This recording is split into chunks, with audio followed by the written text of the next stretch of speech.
Hello students, मैं मनीषा आपका स्वागत करती हूँ उत्कल एग्ज़ाम वायरस में। आज की क्लास में हम कंप्यूटर फंडामेंटल्स के कुछ टॉपिक कवर करेंगे। वीडियो को एंड तक देखिए और अगर आपको वीडियो अच्छी लगती है इसे लाइक कीजिए, शेयर कीजिए और सब्सक्राइब कीजिए हमारी चैनल को। शुरू करते हैं। पहले देखते हैं कंप्यूटर होता क्या है, कंप्यूटर में प्रोसेसिंग कैसी होती है, कैसे हम कंप्यूटर को इनपुट देते हैं, डेटा को कंप्यूटर कैसे प्रोसेस करता है और हमें किस तरह से आउटपुट मिलती है। सो देखते हैं। Computer is a general purpose machine which accept inputs, stores, manipulates and generates output data as number, text, graphics, voice, video files और electrical signals in accordance with instruction called a program. Computer एक general purpose machine होती है जो input accept करती है। ठीक है, input किससे एक्सेप्ट करती है? यूजर से एक्सेप्ट करती है, उसे स्टोर करती है और मैनिपुलेट करती है। मैनिपुलेट यानी कि प्रोसेसिंग करती है और आउटपुट जनरेट करती है। जो भी प्रोसेसिंग होती है उसके बाद आउटपुट जनरेट होता है। जो आउटपुट डेटा जनरेट होती है वो किस फॉर्मेट में हो सकती है? वो एक नंबर हो सकता है या फिर टेक्स्ट हो सकती है, ग्राफिक्स हो सकता है, कोई वॉइस हो सकता है, वीडियो फाइल हो सकती है या फिर इलेक्ट्रिकल सिग्नल होता है। किस अकॉर्डिंगली होता है? जिस हिसाब से या फिर जिस अकॉर्डिंगली यूज़र इंस्ट्रक्शन देता है उसी के हिसाब से आउटपुट जनरेट होती है और आउटपुट यूज़र को मिल जाता है। ठीक है, फ्लो चार्ट में देखिए, ज़्यादा अच्छे से समझ में आएगा। देखिए, एक यूज़र है जो कि डेटा दे रहा है, डेटा इनपुट डिवाइस एक्सेप्ट करती है। इनपुट डिवाइस के थ्रू डेटा कंप्यूटर को मिलता है। कंप्यूटर को जो भी डेटा मिलता है वो उसे सीपीयू को दे देती है। सीपीयू यानी कि सेंट्रल प्रोसेसिंग यूनिट, इसे हम ब्रेन ऑफ द कंप्यूटर भी बोलते हैं। और इसमें याद रखिएगा, ब्रेन ऑफ द कंप्यूटर कौन क्या है पूछा जाता है, एग्जाम में आता है। सीपीयू को ब्रेन ऑफ द कंप्यूटर बोला जाता है। सीपीयू में आपकी सारी की सारी प्रोसेसिंग होती है, फिर आउटपुट जनरेट होता है। जो आउटपुट जनरेट होता है वो यूज़र को मिल जाता है। ठीक है, फ्लो समझ में आ गया कैसे प्रोसेसिंग होता है। उसके बाद देखेंगे आईपोस साइकिल, बहुत ही इंपॉर्टेंट है आईपोस साइकिल। आईपोस साइकिल की फुल फॉर्म देखिए। आई इनपुट के लिए है, पी प्रोसेसिंग के लिए है, ओ आउटपुट के लिए और एस स्टोरेज के लिए। ठीक है, इसका मतलब यही है जैसे फ्लो चार्ट में आपने देखा किस तरह से इनपुट जाता है कंप्यूटर को, उसके बाद प्रोसेसिंग होता है, फिर आउटपुट मिलता है, फिर डेटा अगर स्टोर हो जाती है तो उसे हम स्टोरेज बोलते हैं। तो आईपोस साइकिल से कैसे क्वेश्चन आता है, एक एग्जांपल देख लेते हैं। आईपो स्टैंड्स फॉर, क्वेश्चन में पूछा गया है आईपो किसके लिए स्टैंड करता है या फिर आईपो का फुल फॉर्म क्या है। आईपो का फुल फॉर्म क्या है? Input processing output. ठीक है, दूसरा क्वेश्चन देखेंगे। Every task in computer follows A dash cycle. Computer में वो हर एक काम जो होता है वो कौन सी साइकिल को फॉलो करता है या फिर किस साइकिल के अनुसार कंप्यूटर में सारे काम किए जाते हैं? आंसर है आईपो साइकिल या फिर आईपोस साइकिल। ठीक है, दोनों ही एक ही चीज़ है। कुछ बुक्स में आईपोस मेंशन होता है और कुछ बुक में आईपो मेंशन होता है, दोनों ही करेक्ट है। ठीक है, चलिए और एक क्वेश्चन देखते हैं। Which of the following is not a main component of computer system. इनमें से जो भी ऑप्शन दिया गया है कंप्यूटर सिस्टम का मेन कंपोनेंट कौन सा नहीं है? ऑप्शन देखिए। Monitor, mouse, keyboard, CPU, system unit. ठीक है, तो इन आंसर होगा सीपीयू। सीपीयू क्यों होगा देखते हैं। सीपीयू सिस्टम यूनिट का ही एक सब पार्ट है। ठीक है, सिस्टम यूनिट के अंदर ही सीपीयू प्रेजेंट होता है। क्योंकि ऑप्शन में सिस्टम यूनिट है इसलिए हमारा आंसर होगा सीपीयू। सीपीयू कंप्यूटर का एक मेन कंपोनेंट नहीं है। कुछ और क्वेश्चन देखेंगे। फादर ऑफ कंप्यूटर, सब जानते हैं फादर ऑफ कंप्यूटर कौन है? Charles Babbage. Father of modern computer, modern computer का फादर कौन है? Alan Turing. Basic architect of computer, computer का जो बेसिक आर्किटेक्चर है वो किसने दिया था? John von Neumann. John von Neumann ने कंप्यूटर का बेसिक आर्किटेक्ट दिया था। His computer architecture design consists of a control unit, arithmetic and logic unit, memory unit, registers, input output। ठीक है, उन्होंने जो आर्किटेक्चर दिया था उसमें क्या क्या प्रेजेंट थे? एक कंट्रोल यूनिट था, एरिथमेटिक एंड लॉजिक यूनिट था जिसे हम ALU बोलते हैं, मेमोरी यूनिट था, रजिस्टर्स था, इनपुट और आउटपुट डिवाइसेस थे। ठीक है, this design is still used in most most computers produce today. ये डिज़ाइन आज के टाइम में भी बहुत सारे कंप्यूटर जो प्रोड्यूस हो रहे हैं उसमें भी यूज़ किया जा रहा है। अभी के टाइम में भी ये डिज़ाइन को यूज़ किया जा रहा है। दूसरा क्वेश्चन देखते हैं, फर्स्ट इलेक्ट्रॉनिक कंप्यूटर कौन सी थी? ENIAC, ठीक है। ENIAC फर्स्ट इलेक्ट्रॉनिक कंप्यूटर है जो कि 1946 में इन्वेंशन इसका किया गया था। किसने किया था? JP एकर्ट और JW मॉशले। JP Eckert and JW मॉशले ने ENIAC इलेक्ट्रॉनिक कंप्यूटर का इन्वेंशन किया था 1946 में। याद रखिए, यहाँ से क्वेश्चन आता है। फर्स्ट प्रोग्रामर कौन थी? लेडी एडा लवलेस 1880, ठीक है, लेडी एडा लवलेस। फिर देखते हैं types of computer according to size. Size के हिसाब से कंप्यूटर के कितने टाइप्स होते हैं? पहला है पीसी या फिर डेस्कटॉप, पीसी जिसे कि हम पर्सनल कंप्यूटर बोलते हैं। दूसरा लैपटॉप, फिर है notebook, palm top. Palm top अभी के टाइम में यूज़ नहीं किया जा रहा है, इसे स्मार्टफोन ने रिप्लेस कर दिया है। इमेज में देखिए, सभी को पता होगा, फिर भी एक बार देख लीजिए, देख लेने से याद रह जाता है, ठीक है। पीसी देखिए, पीसी का इमेज है, फिर है लैपटॉप का, उसके बाद है नोटबुक का, देन है पाम टॉप का, ठीक है। History of computer. First generation of computer को हम वैक्यूम ट्यूब कंप्यूटर भी बोलते हैं। क्यों बोलते हैं? क्योंकि इसमें वैक्यूम ट्यूब्स यूज़ किए जाते थे। वैक्यूम ट्यूब क्या होता है? ये एक इलेक्ट्रॉनिक डिवाइस होती है जिसमें फ्लो ऑफ इलेक्ट्रॉन को कंट्रोल करती है वैक्यूम में। वैक्यूम ट्यूब नाम से ही समझ में आ रहा होगा, vacuum tube flow of electrons को कंट्रोल करती है वैक्यूम में, ठीक है। ऐसे इसे समझ लीजिए किस तरह से ये यूज़ में आती थी फर्स्ट जनरेशन ऑफ कंप्यूटर में। ये कंप्यूटर में इलेक्ट्रिक करंट के फ्लो को कंट्रोल करती थी, ठीक है। वैक्यूम ट्यूब कंप्यूटर में इलेक्ट्रिक करंट के फ्लो को कंट्रोल करती थी। समझ में आ गया? फिर देखेंगे इसका इन्वेंशन किसने किया था? ली डी फॉरेस्ट ने वैक्यूम ट्यूब का इन्वेंशन किया था 1906 में। Vacuum tubes are basic components of memory and circuit of CPU। Vacuum tube memory या फिर CPU का जो सर्किट होता है उसका बेसिक कंपोनेंट था। कहाँ था? फर्स्ट जनरेशन ऑफ कंप्यूटर में था। इसके डिमेरिट क्या थे? Produce large amount of heat, very costly to operate, consume high electricity. इसमें बहुत अमाउंट ऑफ हीट जनरेशन होता था और बहुत ही ज़्यादा कॉस्टली थी और इलेक्ट्रिसिटी भी बहुत ज़्यादा कंज्यूम करती थी। Vacuum tube was generally used to build televisions, radar, radio and x-ray machines, ठीक है। वैक्यूम ट्यूब जनरली कहाँ पे यूज़ की जाती थी? टेलीविजन्स बनाने में, टीवी बनाने में, या फिर रडार्स या फिर रेडियो एक्सरे मशीन में भी यूज़ किया जाता था वैक्यूम ट्यूब। तो फर्स्ट जनरेशन ऑफ कंप्यूटर में क्या था? वैक्यूम ट्यूब था। उसकी डिमेरिट क्या थी? बहुत ही large amount of heat produce करती थी, कॉस्टली थी और बहुत ज़्यादा इलेक्ट्रिसिटी ज़रूरत पड़ता था उसे ऑपरेट करने के लिए। फिर देखते हैं सेकेंड जनरेशन ऑफ कंप्यूटर। चलिए, उसके बाद आया second generation of computer. Second generation of computer या फिर ट्रांजिस्टर कंप्यूटर। ट्रांजिस्टर कंप्यूटर क्यों बोला जाता है? इसमें ट्रांजिस्टर्स यूज़ किए जाते थे, ठीक है। सेकेंड जनरेशन कंप्यूटर में ट्रांजिस्टर यूज़ किया जाता है। ट्रांजिस्टर कैसे समझोगे? ट्रांजिस्टर एक स्विच जैसा काम करती थी, जैसे लाइट का स्विच होता है दीवार पे, उसे ऑन कर सकते हो, ऑफ कर सकते हो, वैसे ट्रांजिस्टर एक स्विच जैसे काम करती है और ये इलेक्ट्रिक करंट के फ्लो को या तो अलाउ करती है, जैसे स्विच ऑन करने से आपकी लाइट जलती है, ऑफ करने से लाइट बंद हो जाती है, वैसे ही कंप्यूटर में ट्रांजिस्टर क्या काम करता है? एक स्विच जैसा काम करता है, या तो इलेक्ट्रिक करंट फ्लो करने में हेल्प करेगा या तो उसे रोकने में, ठीक है।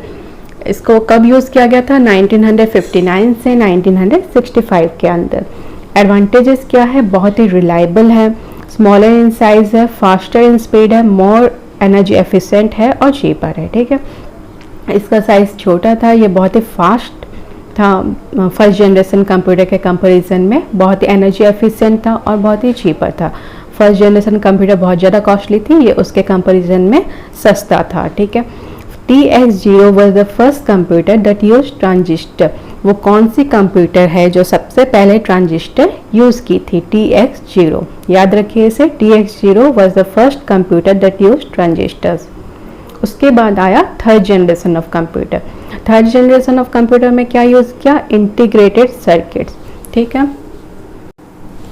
कौन से टाइम पीरियड में ये यूज़ में आया, 1964 से 1970 के अंदर तक। ठीक है, इंटीग्रेटेड सर्किट कैसे काम करती थी, एक कंप्यूटर के मेमोरी की तरह या फिर माइक्रो प्रोसेसर की तरह या फिर एम्पलीफायर की तरह। ठीक है, एडवांटेज देखते हैं, reliable, efficient and smaller in size, generate less heat, uses lesser maintenance. तो ये क्या थी, बहुत ही रिलायबल थी।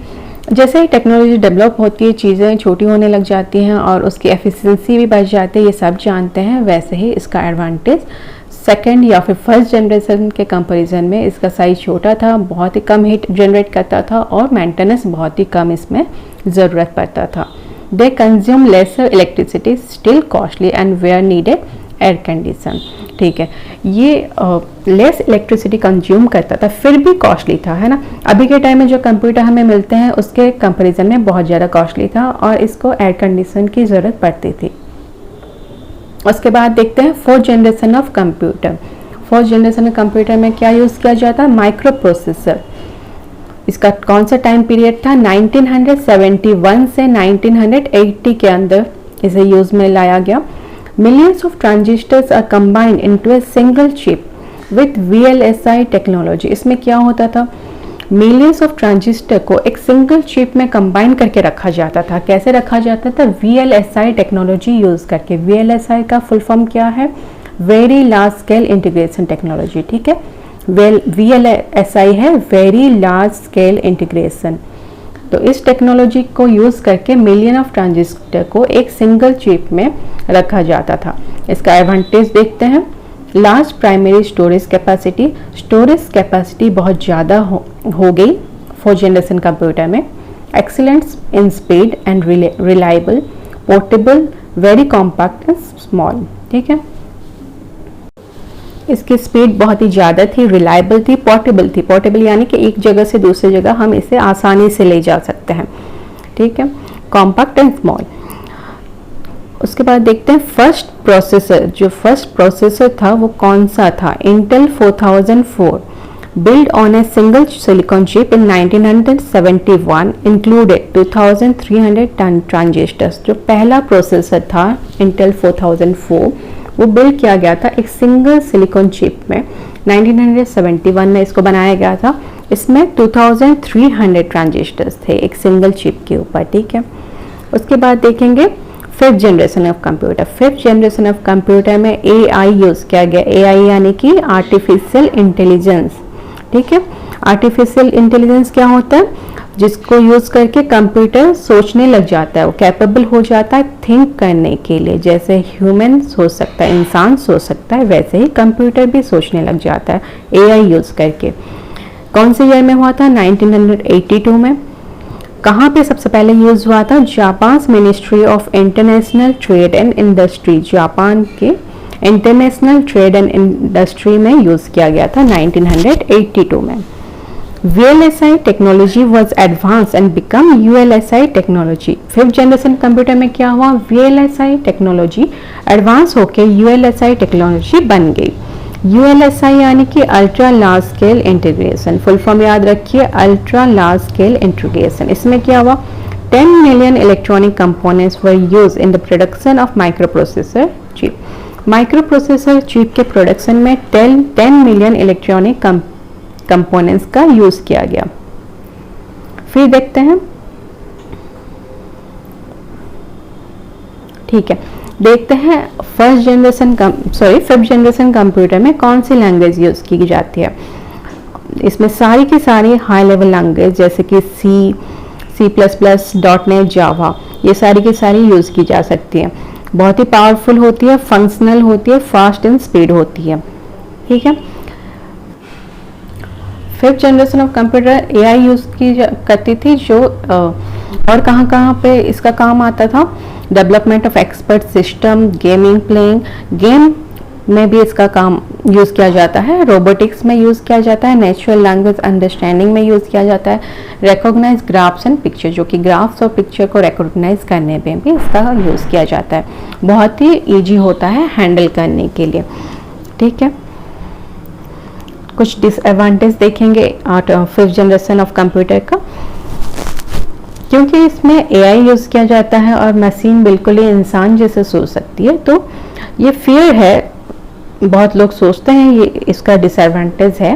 पहला डिसएडवांटेज क्या है देखते हैं, फियर ऑफ अनएम्प्लॉयमेंट, क्योंकि एक मशीन बहुत लोगों का काम कर सकती है, ठीक है। जहाँ पे 100 लोग जरूरत पड़ते हैं वहाँ पे एक मशीन वो काम कर सकता है, तो अनएम्प्लॉयमेंट यहाँ पे जनरेट होता है।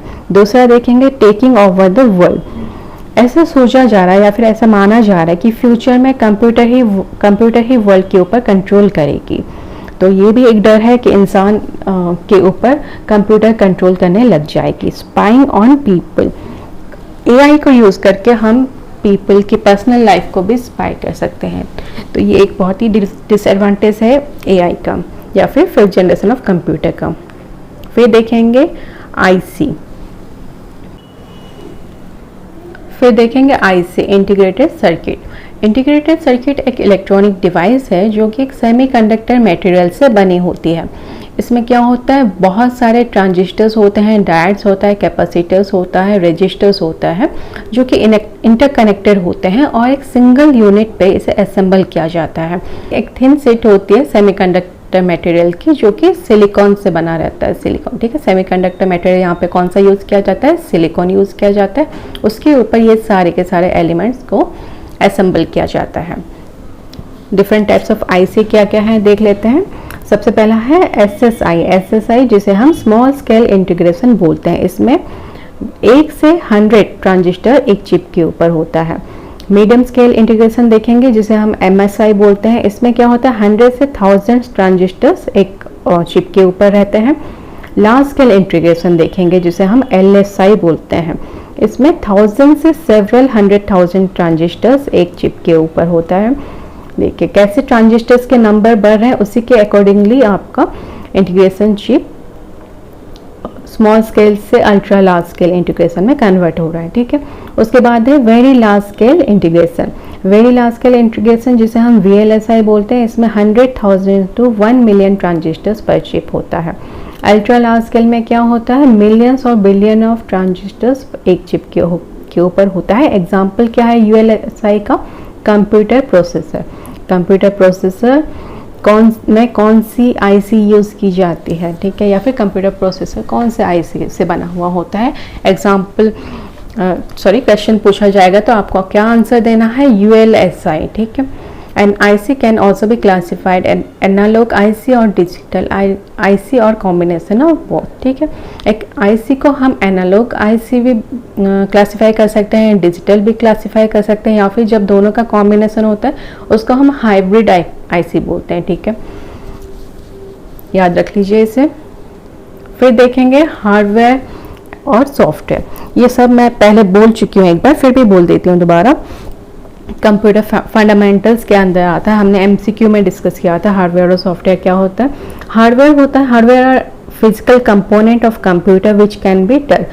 कंप्यूटर के वो सारे फिजिकल कंपोनेंट जिसे हम टच कर सकते हैं, जिसका कोई वेट होता है, जैसे कि कीबोर्ड का हो गया, माउस हो गया, इन सबको हम टच कर सकते हैं, इन सबको हार्डवेयर बोला जाता है। एग्जाम्पल बहुत सारा दिया गया है, देख लीजिए।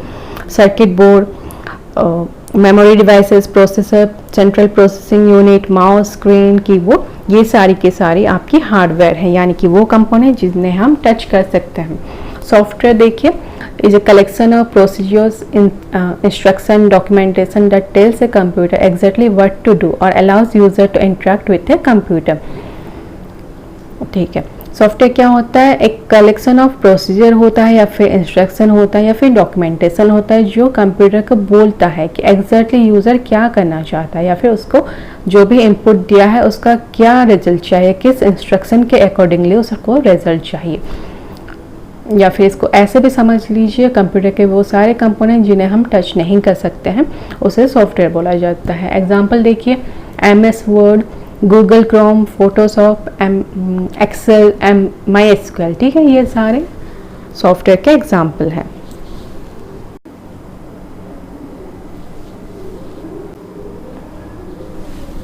कुछ और क्वेश्चन देखते हैं। ये सारे क्वेश्चन आप देखिए, अगर आप लोगों को आता है तो इसका आंसर कमेंट में दीजिए, ठीक है। आता है तो जरूर कमेंट में दीजिए। थोड़े इंटरेक्टिव बनिए, हमें भी मोटिवेशन मिलता है। अगर कुछ अच्छा या फिर बुरा फीडबैक मिलता है, हमें भी समझ में आता है कि हमें कहाँ पे इम्प्रूवमेंट करनी है। ठीक है, क्वेश्चन देखिए और अगर आता है तो कमेंट में जरूर आंसर दीजिए। पहला question, in MS word what is the default minimum and maximum zoom size. MS word में डिफॉल्ट, मिनिमम या फिर मैक्सिमम जूम साइज क्या होता है। ठीक है, मिनिमम में बता देती हूँ, मिनिमम 10 होता है। आपको बताना है डिफॉल्ट या फिर मैक्सिमम जूम साइज क्या है। क्वेश्चन आते हैं यहाँ से। दूसरा क्वेश्चन है, which company introduce the first computer for home user. वो कौन सी कंपनी थी जिसने पहला कंप्यूटर इंट्रोड्यूस किया था होम यूज के लिए। नेक्स्ट क्वेश्चन देखते हैं, IC was developed by. IC या फिर इंटीग्रेटेड सर्किट, इसे किसने डेवलप किया था। फिर देखते हैं, what is called as the brain of computer. ठीक है, कंप्यूटर के का ब्रेन किसे बोला। बहुत बार मैंने बोल चुका है, बहुत सारे वीडियोस में आपको मिल जाएंगे कंप्यूटर का ब्रेन किसे बोला जाता है। जिसने देखा होगा सेशन या फिर ये सेशन भी जिसने शुरू में थोड़ा ध्यान से देखा होगा उसको आंसर पता ही होगा। आंसर दीजिए अगर आपको पता है। फिर है, what is called as the soul of computer. Computer का सोल किसे बोला जाता है। ठीक है, चलिए, तो ये थे कंप्यूटर के कुछ फंडामेंटल्स टॉपिक। नेक्स्ट क्लास में हम कुछ और डिस्कस कर लेंगे। आज के लिए इतना ही। Thank you.